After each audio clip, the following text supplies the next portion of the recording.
It was in the fall of 2011 when two sisters, Savannah and Kelsey Webster, along with their parents, moved to a new city. The girls quickly adapted, enrolled in school, made new friends, and one of them, Essa Ricker, became their best friend. On the evening of October 15, the three girls decided to take a walk around the city and take some picturesque photos. At some point, they found themselves at a railroad crossing and saw an approaching freight train. After the train passed by, Savannah posted an emotional message on Facebook saying, "Standing next to a train is so cool." However, the text message didn't convey the emotions as vividly as a selfie taken beside the passing train. You could see from the girls' faces that they were truly excited.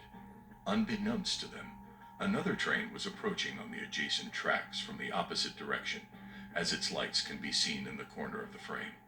To better understand the situation, let's examine the location of the girls and the trains.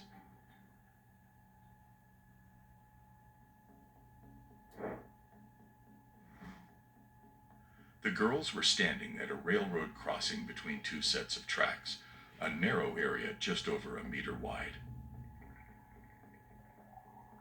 The first train was moving towards the girls and was within their line of sight. They took a selfie as it passed, standing very close to the train. You could see their hair blowing in the wind generated by the passing cars. At the same time, another train was approaching on the adjacent tracks in the direction of the girls, but they were so engrossed in their photo shoot that they didn't notice it. Upon seeing people on the tracks, the engineer desperately sounded the horn, but none of the girls moved. Apparently, the noise and the rumble of the passing train drowned out the second train's horn, and the girls didn't see or hear it.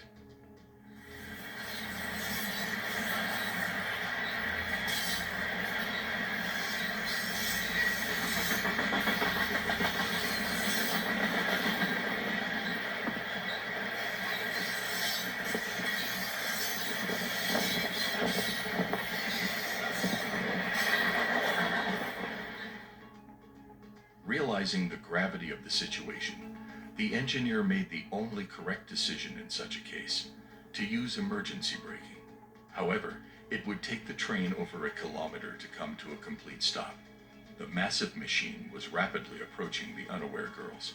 The engineer and his assistant watched the girls for about 12 seconds, after which the train was level with them, and the trio disappeared from their view. After the train came to a stop, the engineer and his assistant rushed to the crossing. What they found was a horrific scene. All three girls were lying on the ground, severely injured. It was clear that two of them were already dead, while the third, Savannah, was still showing signs of life. Though critically injured, Savannah was airlifted to a medical center, and her condition was assessed as critical. She was placed in a medically induced coma, underwent several surgeries, and was connected to life support equipment. Despite the efforts of the medical team, they stated that she wouldn't be able to recover due to the severity of her injuries, including internal bleeding, multiple fractures, and a serious head injury. Upon learning that Savannah would never return to her previous life, her parents made the heart-wrenching decision to disconnect her from life support.